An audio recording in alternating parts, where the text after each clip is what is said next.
ঘুমিয়ে পড়। আমি কোনো কথা বললাম না, চুপচাপ টেবিলে গিয়ে খাইতে বসলে। কি মনে হবে? বারবার মনে হচ্ছে খাবার এক এক লোকমা যখন মুখে দিচ্ছেন, আপনার কাছে মনে হচ্ছে এটাই হয়তো শেষ মায়ের হাতের রান্না। আপনার খুব ভালোবাসা পেতে ইচ্ছা করছে, চোখের পানি খাবারের প্লেটে এসে পড়ছে। আপনার ঘটনা তো কেউ জানে না। হঠাৎ করেই আপনার কানে ভেসে উঠল প্রতিনিয়ত সেই আজানের ধ্বনি। আপনি খাবারটা শেষ করে দৌড়ে চলে গেলেন নামাজ পড়তে। নামাজ শেষ করে বাহিরে আসলেন, বাসায় এসে ঘুমিয়ে পড়লেন। সকালে ঘুম থেকে উঠে ফজরের নামাজ আদায় করে প্রকৃতির সৌন্দর্য উপভোগ করছেন। কত সুন্দর পাখির কিচিরমিচির, সূর্যটা কত সুন্দর লাল রক্তিম ধারণ করে আছে। সবকিছুর প্রেমে পড়ে গেলেন।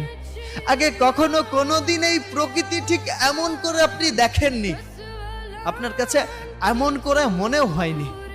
এসব ভাবতে ভাবতে আপনি সামনের দিকে এগিয়ে যাচ্ছেন। হঠাৎ করেই আপনার সাথে সেই মানুষটির দেখা হলো, যেই মানুষটাকে আপনি একদম সহ্য করতে পারেন না। স্যার, একটু ভাবুন, তখন আপনার ইমোশনটা কেমন হবে? আপনি তার সাথে তর্ক বিতর্ক করার বদলে তাকে বুকে টেনে নিলেন। সে অবাক হয়ে গেল। কি হয়েছে? আপনি কান্না করে দিয়ে সামনের দিকে আগালেন। পথে ঘাটে যেখানে যার সাথে দেখা হচ্ছে আপনি সালাম প্রদান করছেন। আপনি হঠাৎ করেই দেখলেন রাস্তার পাশে একটা কুকুর শুয়ে আছে। আপনি দোকান থেকে একটা রুটি কিনে এনে নিজে হাতে কুকুরটিকে খাওয়াচ্ছেন। অথচ এভাবে কখনোই আপনি প্রকৃতির প্রেমে পড়েননি। আপনি এই পৃথিবী, এই দুনিয়া, এই সৌন্দর্য ছেড়ে আপনি কোথাও যেতে চাচ্ছেন না, কিন্তু যেতে হবে। আপনি আস্তে আস্তে দুর্বল হয়ে পড়ছেন। আপনি আস্তে আস্তে মানসিকভাবে ভেঙে পড়ছেন শারীরিকভাবে। আপনার বাসা থেকে কিছুটা বুঝতে পারল। বৃদ্ধ বাবা আপনাকে ডেকে নিয়ে বলল, বাবা, কি হয়েছে তোর?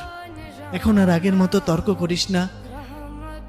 যে খাবার নিয়ে সারা দিন অভিযোগ করতিস, এখন যে খাবার দেয়া হয় সেটাই চোখ বন্ধ করে খেয়ে নিস।